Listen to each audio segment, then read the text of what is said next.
Hi everyone, my name is Sarah Hornsby and I am thrilled and honored to be participating in the IAOMT conference as one of your breakout session speakers. Thank you so much for wanting to attend this session and for being a part of the IAOMT. I'm honored that they asked me to be here, so I just want to first say thank you to everyone who asked me to speak and share my message about myofunctional therapy and how it affects our airway and our breathing and our overall health. I'm excited to share this information with you over the next 50 minutes, so let's get started.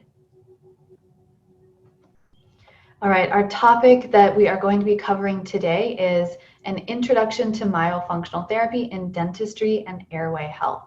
And of course, my name is Sarah Hornsby and I am a hygienist and a myofunctional therapist. So just to give you a little bit of background on me, I graduated from Eastern Washington University in 2008.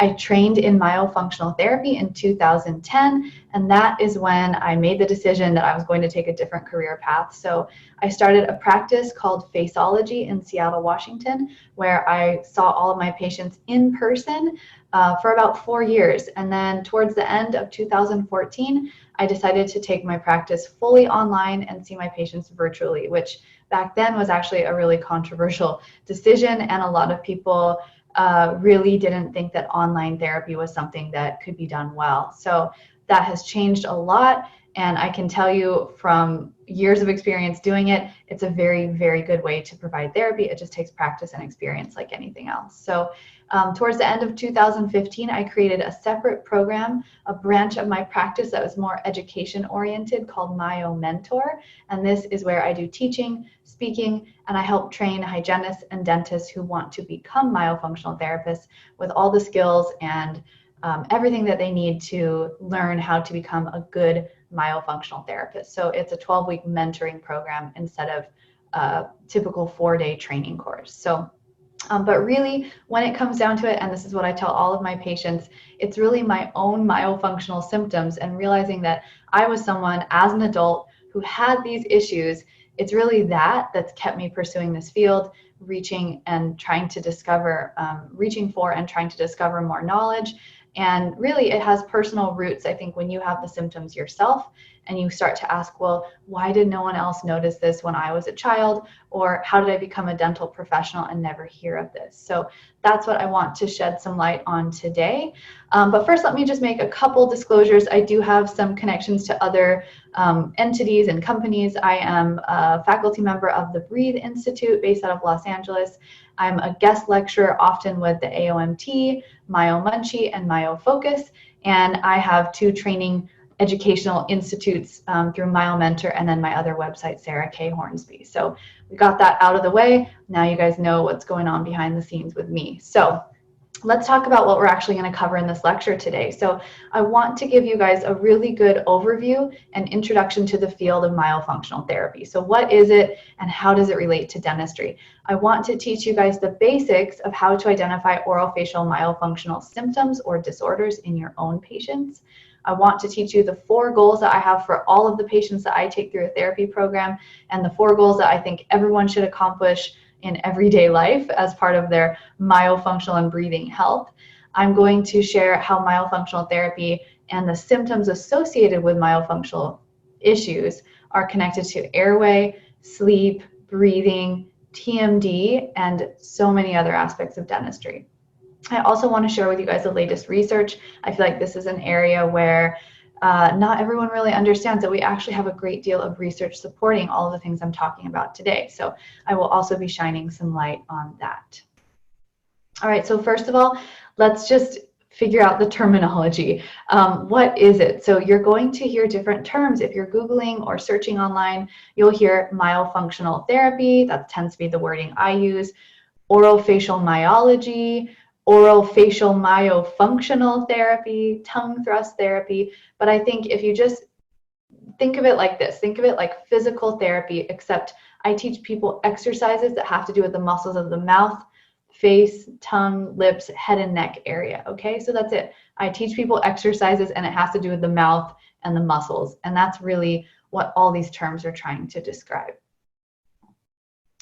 So I have 4 simple goals when I work with all of my patients, and that I want all of you to take home and understand and be aware of today. And I would even encourage you throughout this lecture to be thinking about these 4 goals and whether or not you're doing them as we speak. So number 1, for all my patients, I need them to breathe through their nose all day and all night. So mouth breathing at night is not a good thing. So nasal breathing all day, all night, that is the number 1 goal I have for all of my patients in my practice. Number 2 is you have to have a good lip seal. That's really, if you think about it, kind of the same thing, although it is possible to have your mouth open and be breathing through your nose. We do want the lips sealed on the outside for a number of reasons I'll be getting into later. Goal number 3, correct tongue posture. Your tongue should be in the top of your mouth, not the bottom. We'll get into that more too. And correct swallowing pattern. So your tongue should not be thrusting or pushing against your anterior teeth or going out laterally against your molars or premolars when you swallow. And if you can accomplish all of these 4 goals, you have normal function. So that is a really big key takeaway. Everything that I teach my patients is all in the name of restoring normal function. Listen to that again, restoring normal function. These are things that we should all be doing naturally and innately from the day we're born. We should not need a therapist to teach us how to breathe through our nose, how to keep our tongue in our palate, how to have our mouth closed, and how to swallow correctly. These are things that if you're not doing them, something has gone wrong. So that is the most important thing you can take away. Something is not right, and that will have a big impact on growth and development of the jaws and the craniofacial and airway structures and our appearance, our overall health and wellness, and it's really, really important. So dysfunction is the alternative. So if you are breathing through your mouth, if your tongue is in the bottom of your mouth, if your lips are apart like this little boy in the picture, this is not our normal, natural, healthy state. So if you need myofunctional therapy, like I said before, something's gone wrong and there's an underlying issue. You know, why is this child breathing through the mouth? Why is this happening? So if these problems are left without being addressed, and a child grows from being a baby or a kid into an adult with these issues, they will have much bigger problems. And we know this, it is documented well, but it's not a mainstream way of looking at dentistry or health or even the airway. So what does it lead to?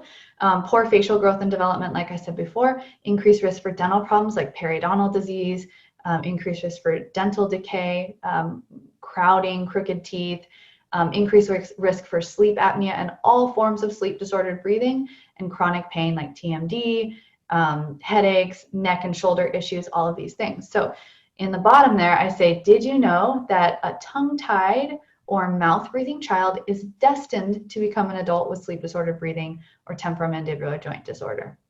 Now that is a big statement to make, but I really do believe it's true, and I hope that by the end of this presentation you can all see why.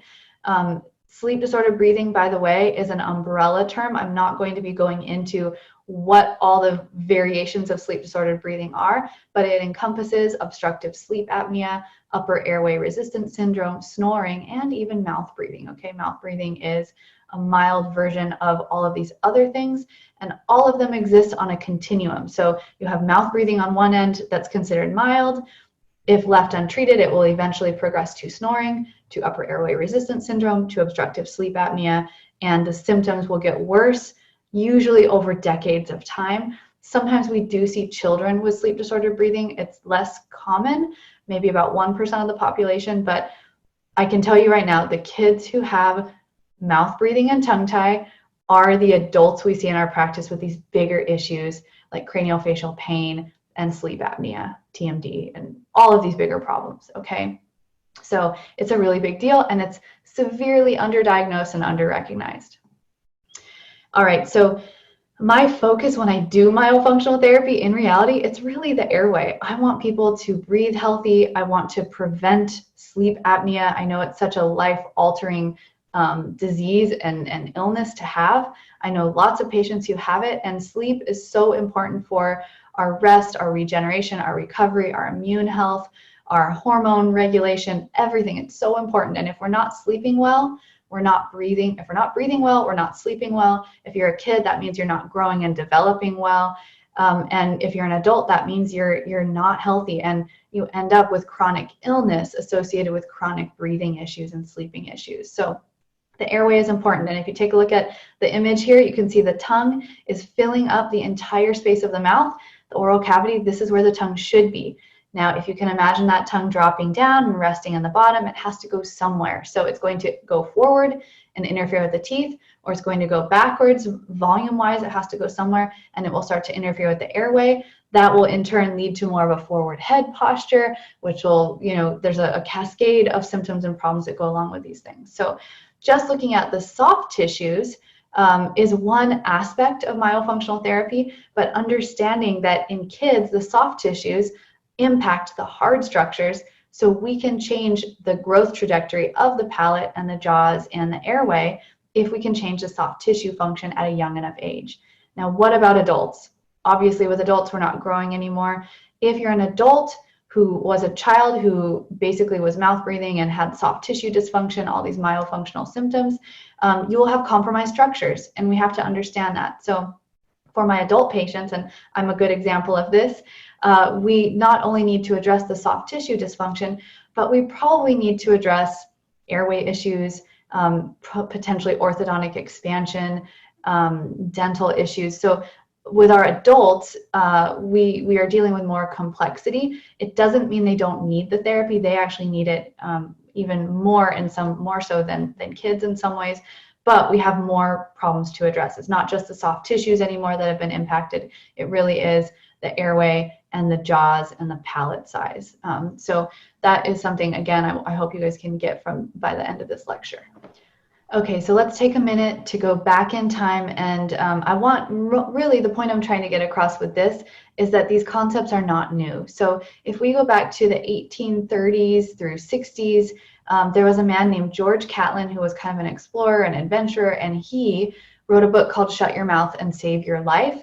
And he observed that in Native American populations and more indigenous populations of people, they did not have a lot of the modern illnesses or problems associated with mouth breathing that the people who lived in the very industrialized and quote unquote advanced societies were experiencing. So he noticed that they had straighter teeth, they had more symmetrical faces, they had low infant mortality rates, low rates of death and disease, and all of them breathed through their nose. So it was really his work that influenced other like dentists like Dr. Weston Price and even Edward Engel, who we all know from Engel's classifications of malocclusion. So it's really interesting when you look back and realize that these things have been going on for a while, and they didn't know what sleep apnea was back then, but it's really interesting if you can kind of see what he wrote here. The cause of modern man's maladies is lack of quiet and natural sleep. So he said that proper breathing regulates digestion and circulation, and he was saying that improper breathing brings imbalance and disease. You can see from the pictures that it's actually, I mean, they're kind of funny in a lot of ways, but it's something that he was observing back in the 1870s that is still a problem today that we really haven't addressed in a big way. So he also said the nostrils are intended to temper the air and support proper breathing. And he has more pictures here, and this quote here where I really think he was talking about sleep apnea. That man knows not the pleasure of sleep. He rises in the morning more fatigued than when he retired to rest, takes pills and remedies through the day, and renews his disease every night. And that's really astounding when you think about what he was describing there. And if you see these pictures, they're really kind of disturbing and funny at the same time. But he talks about only animals who are sick breathe through their mouths. And, he has these pictures of people who look all kind of like deformed and mouth breathing. So now I think it's important to mention Edward Engel, because in 1906, when he was developing the Engel's classification of malocclusion, he was influenced by George Catlin and some of these other men back then who were looking at the same thing. And so here's a quote directly from Edward Engel. He says, "We are just beginning to realize how common and varied are the vicious habits of the lips and tongue, how powerful and persistent they are in causing and maintaining malocclusion, how difficult they are to overcome, and how hopeless is success in treatment unless they are overcome." So I missed that in my dental hygiene training, but he was really actually all about soft tissues affecting and influencing hard structures and really being the root cause of the malocclusions that he was describing. So this to me was a huge light bulb moment when I realized that even Edward Engel was talking about it over 100 years ago, and now we still today don't quite have it figured out. So it's been a while, but we're getting there. All right, so let's get into a little bit of the research here. So I chose this article specifically because it's from 2010, and I really want to highlight that a lot of the research that we have in this area, although it is very new from within the past 3, 4, 5 years, we do have some things that are a little bit older. And so this is from General Dentistry. It was published in 2010, and I'm just going to read these quotes from the article because I think it's really good, and I kind of wonder why all of us haven't heard more about this. So it says, children whose mouth breathing is untreated may develop long, narrow faces, narrow mouths, high palatal vaults, dental malocclusion, gummy smiles, and many other unattractive facial features, such as skeletal class 2 or class 3 facial profiles. These children do not sleep well at night due to their obstructed airways. This lack of sleep can adversely affect their growth and academic performance. Many of these children are misdiagnosed with attention deficit disorder, or ADD, and hyperactivity. If mouth breathing is treated early, its negative effect on facial and dental development and the medical and social problems associated with it can be reduced or averted. So this is really, really describing it perfectly.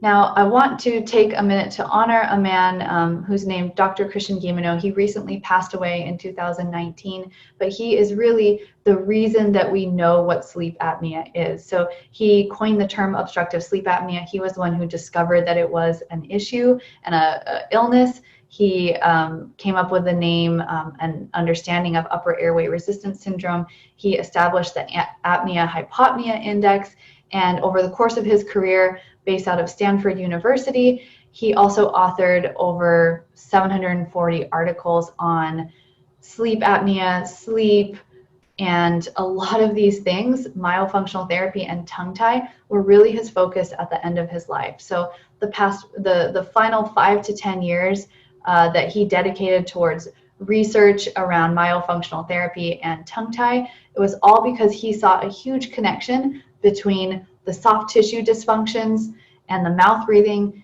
and pediatric sleep disordered breathing and adult sleep apnea and sleep disordered breathing. So he's really responsible, and we really owe it to him as, for one of the big reasons that we're even looking at myofunctional therapy as part of the treatment for all forms of sleep disordered breathing. So it's really because of his interest in this area that we have research on it today. So I'm also lucky enough to work with Dr. Soroush Zaghi, who is really following in Dr. Christian Guilleminault's footsteps. Dr. Zaghi is my mentor, and I know Dr. Christian Guilleminault was Dr. Zaghi's mentor. So he is really trying to, have the torch passed to him, and he is very enthusiastic and passionate about myofunctional therapy and continuing research in this area. And even though he's an ENT and he spends his days doing nasal surgeries and tonsil and adenoid surgeries, he's really, really dedicated to advancing the field of myofunctional therapy, which I'm really excited about that and honored to be working with him. All right, so let's get into the actual symptoms that we're looking at. So how do you know that your patients have these myofunctional issues and maybe have some risk factors for sleep disordered breathing? Well, we're going to look at 4 things. So I call these the 4 core symptoms. They correspond with the 4 goals of myofunctional therapy. So number 1, we're looking at a tongue thrust swallowing pattern. If you have a patient with this, that's a sign they need myofunctional therapy and they potentially have some of these other bigger issues going on. Number 2, a low tongue posture. Number 3, mouth breathing. And number 4, an open mouth posture. So let's delve into what each of these are. So we'll start with the tongue thrust first. I'm sure you've all heard of this term, but really what a tongue thrust swallowing pattern is, it's a dysfunctional swallowing pattern that can be seen when the tongue pushes forward against the anterior teeth or pushes laterally towards the molars or premolars. There's also some dysfunctional contraction of the mentalis muscle during a swallow, potentially pursing of the lips during a swallow, activation of the buccinator muscles during a swallow, which should not happen. And really what this is a retained infantile swallowing pattern that a baby or child never grew out of. They never formed a mature swallow. So that is a way to think about it. Now, it can also correspond with the resting posture of the tongue. So if there's an anterior open bite, the tongue might be resting forward, and when the patient swallows, the tongue may be thrusting forward. Same thing with the posterior open bite. The tongue might be resting the lateral borders between the teeth, and they might have that same swallowing pattern in an outward or lateral direction. So in layman's terms, it's called a tongue thrust, but really we can think of it as dysfunctional swallowing mechanics. And the root problem is really other things. So a tongue thrust I look at more as a symptom of mouth breathing and or tongue tie. And I think as dental professionals, we've kind of done a disservice to the field of myofunctional therapy by just basically, narrowing it all down to a tongue problem. It's really so much more than that. Think of a tongue thrust as a symptom of bigger things. So if a patient is referred to me and they said that my dentist told me I have a tongue thrust swallowing pattern, I will correct it. But I also want them to understand there's a lot more to it than just changing the way you swallow because it affects your teeth, So I think now we get that. So really, it's a myofunctional symptom that should be viewed as a red flag of more going on. So if you see a kid tongue thrust swallowing, you'll have a lot of other things to start looking at. All right, symptom number 2 that we're going to look for is low tongue posture. So this is when the tongue rests in the bottom of the mouth. So going back to this picture of the tongue that I showed before, a low tongue would be not making contact with the palate. So the tip of the tongue might rest between the anterior teeth, against the anterior teeth. The lateral borders of the tongue may rest between the molars or premolars. But most importantly, the full tongue is low. The body of the tongue is in the bottom of the mouth. And if you ask the patient where their tongue rests inside their mouth, they can hopefully give you the description. The challenge with this is it's not a normal, natural thing to think about. So you can't necessarily just ask someone. You have to do kind of some detective work and find out what other symptoms they have around that low tongue posture. So here's a good image of a CBCT scan. You can see the low tongue posture on that. I wouldn't use this as a diagnostic tool for low tongue posture, but you can definitely observe it on these images. So, but what problems does this cause? The tongue posture we know is detrimental to the teeth. So if the tongue is resting dysfunctionally, it's actually going to have a bigger impact on the teeth than a dysfunctional swallow. So with an open mouth on the outside, the lips are not maintaining a lip seal and giving the support to the dentition and dental arches externally. If the tongue is down and off the palate, now the maxilla is not fully supported and the upper arch is not supported, so we see narrowing and collapsing of the palate. So we can move teeth with braces and orthodontic treatment. We all know that in dentistry, but if you don't correct the soft tissue dysfunction, orthodontic relapse is very likely because the result is unstable. If the teeth and arches are aligned, but the lips are apart and the tongue is low, that will not stay. So that result will not be stable. All right, so let's look at what correct oral posture is then. So the tongue should rest fully making contact like a blanket across the top of the mouth. I have a picture that I'll show you in a minute. We talk about the position where the tip of the tongue should rest, kind of on the incisive papilla or the alveolar ridge. We call that the spot. But it's not just about the spot, and this is where I think a lot of myofunctional courses don't emphasize the back of the tongue enough. We really need the tip of the tongue on the spot, yes, but we need the full tongue making full contact with the full palate. So if you take a look at this picture, I have drawn these spots on here. Now, this is not the exact position for every tongue in every person's mouth, but it gives you an idea. So the tip of the tongue should be somewhere on the incisive papilla, rugae, alveolar ridge area, and then the middle and the back of the tongue should be making the second 2 points of contact. Now, as long as the tongue is not on the teeth, I'm okay if people need to move it a little further forward. Sometimes anatomically, if you do have more of a narrow palate, you might have to kind of change the positioning. But the idea is the tongue is in the top, the full tongue is in the top, not just the tip of the tongue. The lips are together and you're breathing through your nose. So we know the tongue influences the teeth. Just going back to Engel's classification, he saw this as a soft tissue issue. So I would encourage all of you guys to not just think of this as purely luck or genetics.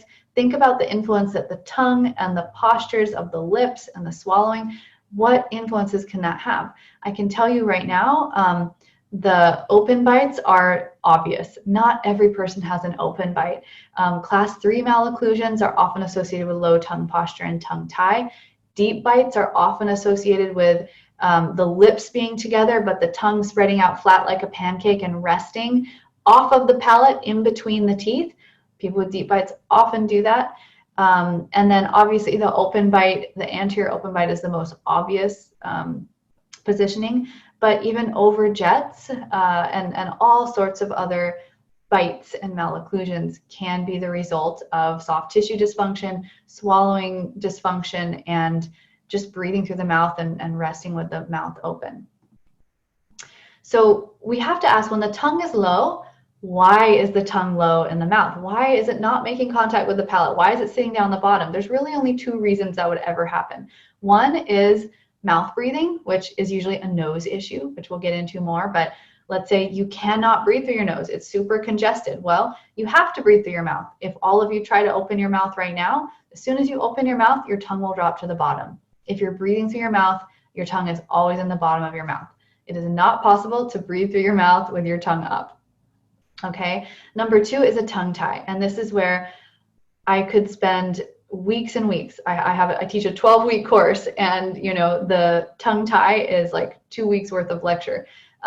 There's a lot to go into a tongue tie. We have a lot of new research around this area, but the takeaway is, if you physically don't have the capability to rest your tongue on your palate because of a restriction in the frenum, your mouth is probably going to be open because your tongue will be low. So I said, why is the tongue low? 2 reasons: mouth breathing and tongue tie. If your tongue can't reach, it will rest in the bottom. Okay, so looking at this picture, this is a tongue range of motion ratio. It's a new classification that was developed in 2017 with Audrey Yoon and Dr. Zaghi and Christian Guilleminault and a bunch of other authors on the paper to establish some new norms. So what they're looking at here in the first picture on the upper left, this is actually the first 2 pictures on the top are range of motion greater than 50%. And those people are considered to be normal. Okay, so if you have that range of motion, you typically don't need a frenectomy.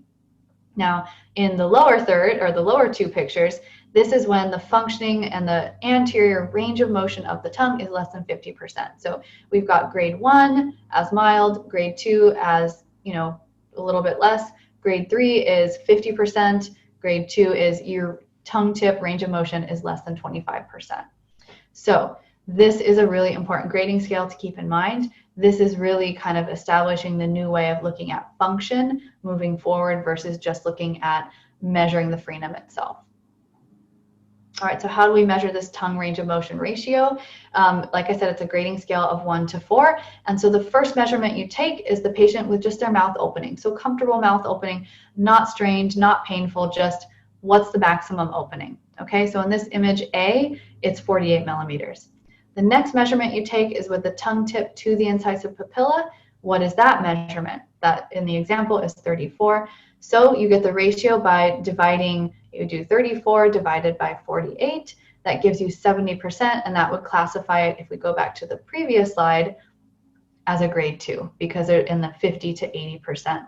So it doesn't mean you need a frenectomy, but there's a lot of other things to look at. And in the courses I teach, there's actually, I have 5 pillars of tongue tie identification. Measurements are only 1. There's a lot that goes into determining if somebody needs a frenectomy or not. And the measurement is just one thing that's mostly geared towards research. So, but that's a whole nother course. All right, so let's look at that article that helped establish these norms. I encourage you guys to all look this up. It is from 2017, and it's really the first functional grading scale that we had for measuring tongue ties. So this is the article. I'm just going to move on.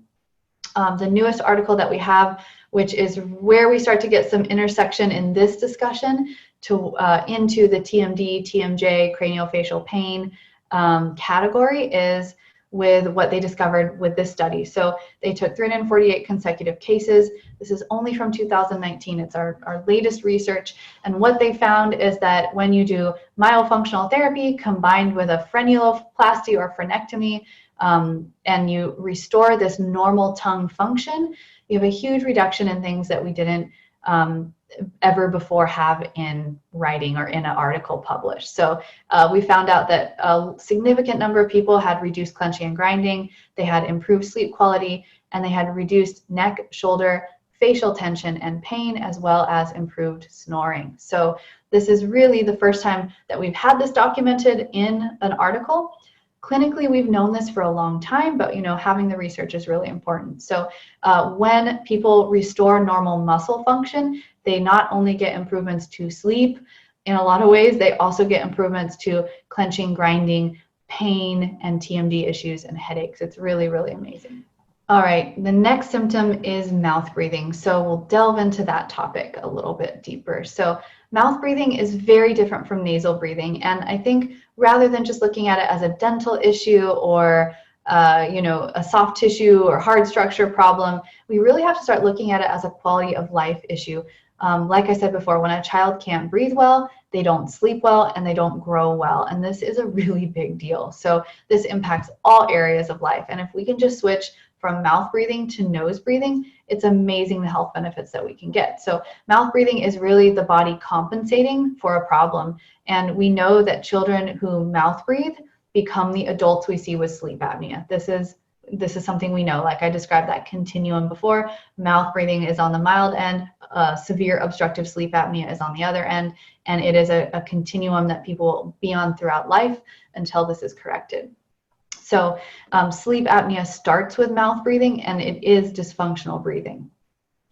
All right, so let's focus on the Buteyko breathing method. I think they have a lot of brilliant key points to make when it comes to breathing through the nose versus the mouth. And one of the things that they say that makes so much sense is when you mouth breathe, your body is activating the fight or flight response, or the sympathetic nervous system response. So our ancestors would have been mouth breathing in danger, when they're running away from something scary.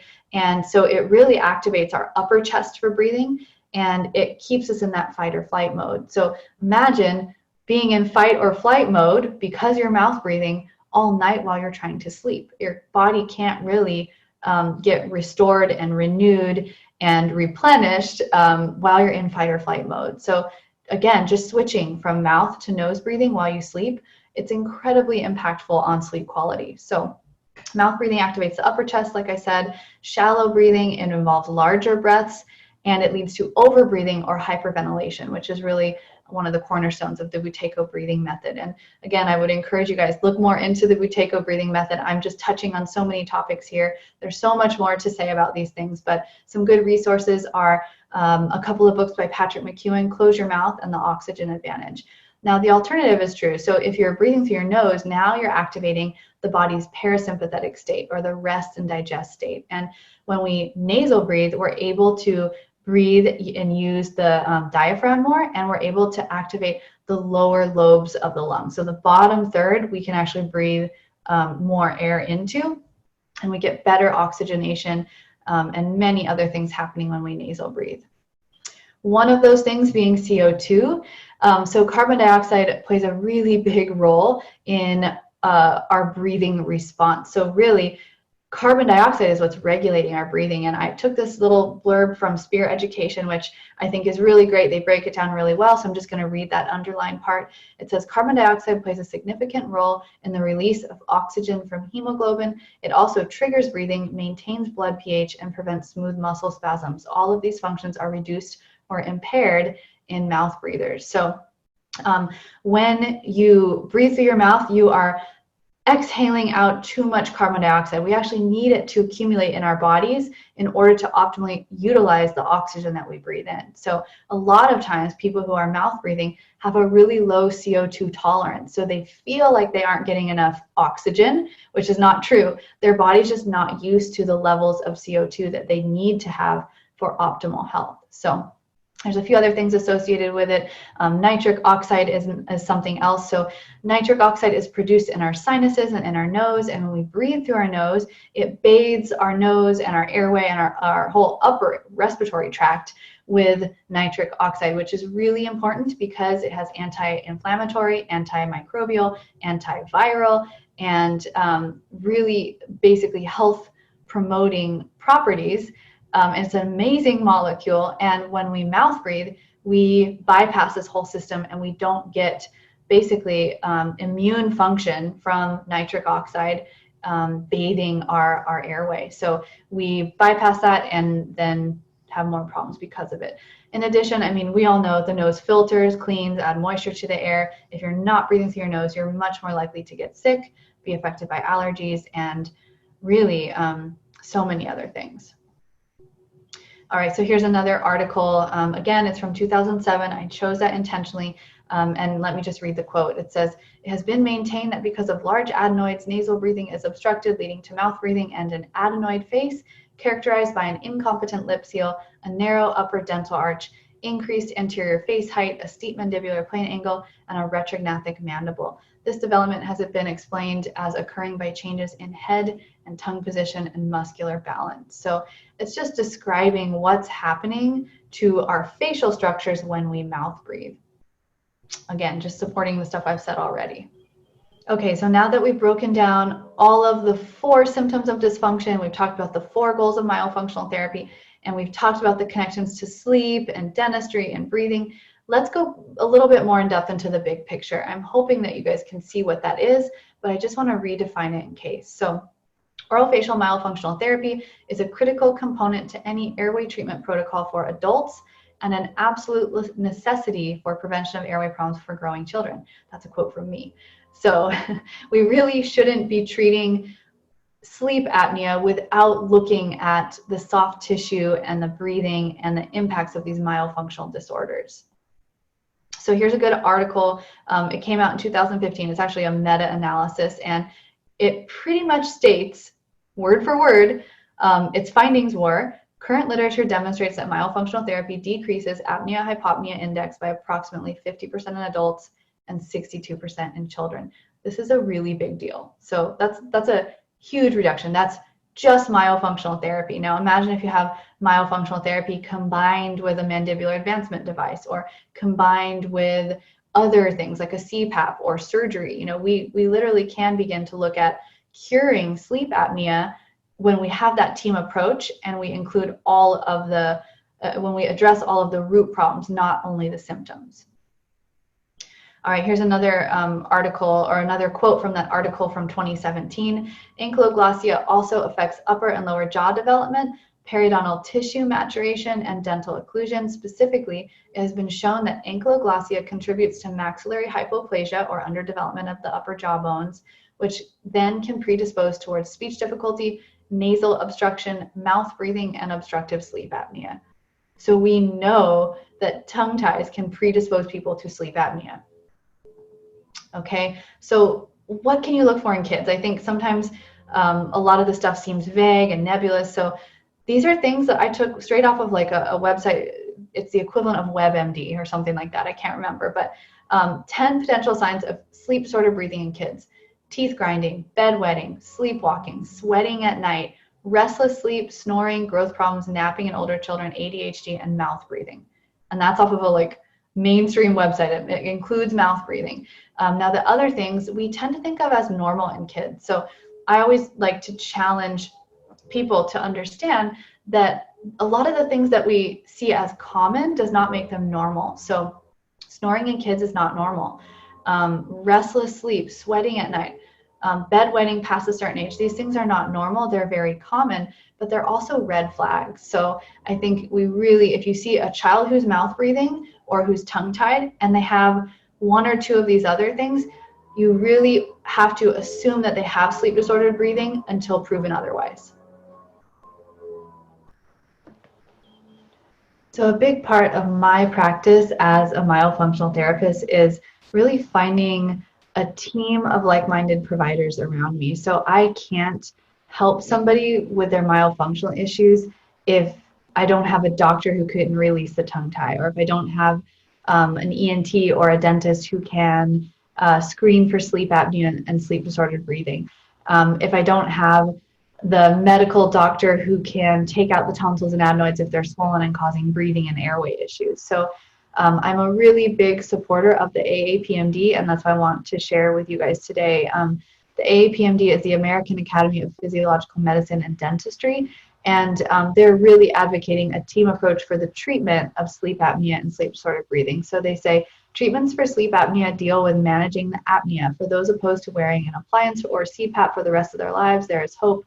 The AAPMD advocates multidisciplinary evaluation for sleep disordered breathing, a team approach employing ENT, allergy, orthodontic, myofunctional, and airway restorative dentistry, along with weight loss and dietary changes, can reduce or eliminate sleep disordered breathing. So I resonate with that a lot, and that's why I appreciate this organization so much. They also include myofunctional therapy, and so that's kind of what drew me to them. All right, so when it comes to doing myofunctional therapy, I'll give you guys a little bit of background. I know a lot of you might not be familiar with how it works, but in my practice, I really recommend a comprehensive full program. So I don't just do a session or two here or there. I'm typically doing 12 sessions of therapy that are very structured, they're very tailored, and the exercises are exactly what that patient needs to overcome their exact dysfunctions. And I'm really screening for tongue ties and mouth breathing in every single patient. They have these things, that's the root cause of a lot of other big things. So if we can correct the tongue tie and the mouth breathing and get that normal function restored, the 4 goals of myofunctional therapy, it really just takes some simple exercises to strengthen, coordinate, and retrain the muscles, and a coach or a supportive person like a therapist, me, to really guide them to stay motivated throughout the whole process. So myofunctional therapy works really well in both kids and adults. These are the patients that I work with. Typically in my practice, I'm focused on adults with sleep disordered breathing and chronic pain. So I think that's one thing, and that's the reason why I have the picture of this older gentleman in the slides, is we tend to think of myofunctional therapy treatment as something that's meant for kids. That is absolutely the furthest thing from the truth. It's critical for adults as well, and as much as it is for kids. We're just looking at it from 2 different approaches. So with kids, we're really geared towards preventing and guiding growth. So preventing bigger problems and guiding growth. In adults, we have to look at myofunctional therapy as a critical part of a comprehensive treatment program for dental issues, orthodontic issues, TMD and pain issues, and sleep apnea issues. So it really has to be included as part of that equation, or else you're missing a huge part of the puzzle. All right, so another quote from me: we need a whole body and root cause approach to diagnosing and treating sleep disordered breathing. If you think a patient may be mouth breathing, tongue-tied, or have any of the symptoms discussed today, reach out to a local myofunctional therapist if you can find one. You can reach out to me, refer them, or learn the treatment yourself. I think it's really important, if you're a dentist or a hygienist, to start to get an understanding of these things to help support your patients. And whether or not you are going to do the therapy personally, I really think all of us should know about it. We should understand what it is and how to refer, just the same way that we understand what a root canal is and how to refer to that, or what a periodontal issue is and how to refer for that in our dental offices. So myofunctional therapists, need to be part of that treatment program for whatever you're recommending. But even if you're not going to do it yourself, understand it and know a local therapist to refer to. All right, if you are interested in getting training, there are some options. I have a training program myself, so obviously I'm a little bit biased. I created my 12-week mentoring program because that's what I wish I had when I was new. But we have 2 main organizations that you can look into as well. So the International Association of Orofacial Myology, the IAOM, and the Academy of Orofacial Myofunctional Therapy. Those are the 2 leading organizations that we have. They teach 4-day training courses. I've gone through training with both. And, if you do choose to take a program like mine, MyoMentor, then I really think that's a great foundation to do first, and then take a 4-day course. So, but either way, if you've taken a 4-day course and you want to do a mentoring program after, that works too. Now, what are some other resources? I would encourage you guys, look up Dr. Sarush Zaghi and the Breathe Institute, look into Dr. Christian Guilleminault and the research he's done over the years out of Stanford. Look into Spear Education. They teach the Seattle protocol, but they're also talking a lot about myofunctional therapy. Dr. Dan Hansen is a great resource. He's founder of MyoFocus and the Tongue Tie Institute in Australia. Dr. Richard Baxter has a great book called Tongue Tied, and he is the, I guess, the owner of the Alabama Tongue Tie Center in Alabama. I can't remember the city. Dr. Barry Rayfield, he's a great orthodontist. He teaches at the Center of Integrative Education. He talks a lot about the orthodontic components. If you are a dentist and you want to get into expansion with an understanding of the soft tissues and the airway, he's a great resource. And then, of course, like I mentioned before, the AOMT and the IAOM.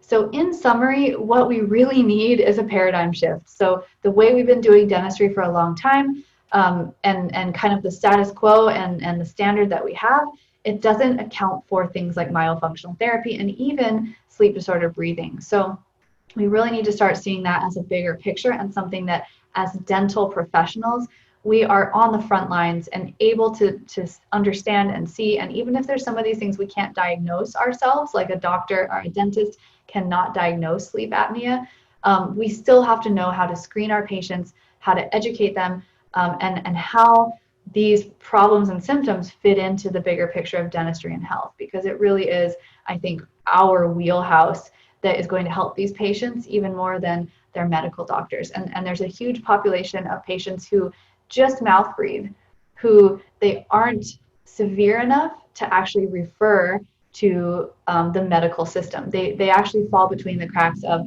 the dental system and the medical system as far as mouth breathing, snoring, upper airway resistance. Really, we start to get patients into like the CPAP medical model when they're in the severe end stages of the problems, like the airway issues. This is when they get really bad, is when they need a CPAP.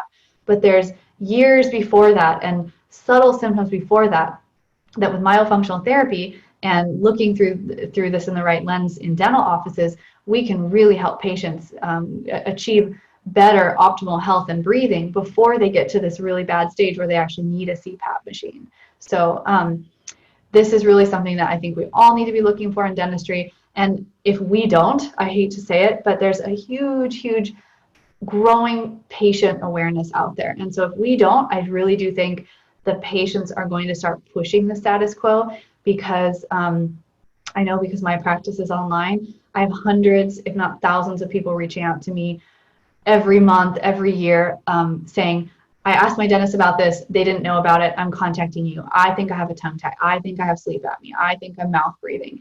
And so I know, based on the emails and the people who contact me, that this is something that patients really want. And we have to get to the point where we realize that in dentistry. So it's changing, it's growing, I totally get it, but it's still not on the forefront, and it's definitely not a mainstream concept in dentistry. All right, thank you so much for listening to this lecture. I really appreciate all of your time and that you all chose to be a part of it. I'm happy for you to get in touch. Please reach out. You can see my 3 websites there. You can email me anytime. I'm really happy to answer questions and help you guys with any of these things. You can find me on all of the social medias. I've got a great informative YouTube channel. You can find me on Facebook, Instagram, Pinterest, all of the above. So please get in touch, and I'd love to know, you know, how you're all doing and what you need help with. And, you know, I want to be a support system to any of you as you start to go down this journey. All right, now a little plug for my program. It is coming up on September 12th, which is about the time that might be today that you guys are watching this. My myofunctional therapy mentoring program starts September 12th, 2020, but it's 12 weeks long. And, you know, even if you start late, I know if you're listening to this and you think, I really want to take it, but it started today, that's okay. I enroll people up to a week and a half, 2 weeks after it starts. So I'll do a special extension for anyone who's listened to this as part of the IAOMT, and let you be able to join at a later time.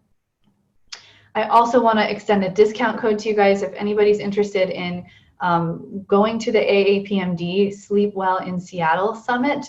It's actually a virtual summit now, so I don't know the cost, but there is a discount code. If you use LEY101, they should be able to give you a discount. And then I'm going to plug Breathe Institute too. I think they're an incredible organization. If you ever want to take a Breathe Institute course, I highly encourage it. They talk about sleep, breathing, myofunctional therapy, sleep apnea, tongue tie, and so much more. And you know, you can use that code to get a discount for the courses. I would really encourage you guys to check out the Breathe Institute. All right, thank you again for watching this video recording. Thank you again for the IAOMT for hosting me and for allowing me to share this information and this knowledge that I have. I really hope that all of you can now see the impact that we can have in our patients and our practices and to the overall health and wellness of like the whole population. If we can just get people to breathe through their nose, rest their tongue in their palate, you know, swallow correctly and have a good lip seal. From birth, from early childhood, the more we can guide that growth and development through life, the more we can prevent the bigger, worse problems that we see in our dental practices and in our family and friends on a day-to-day basis. So thank you again. Please let me know if you have any questions. I'm happy to help.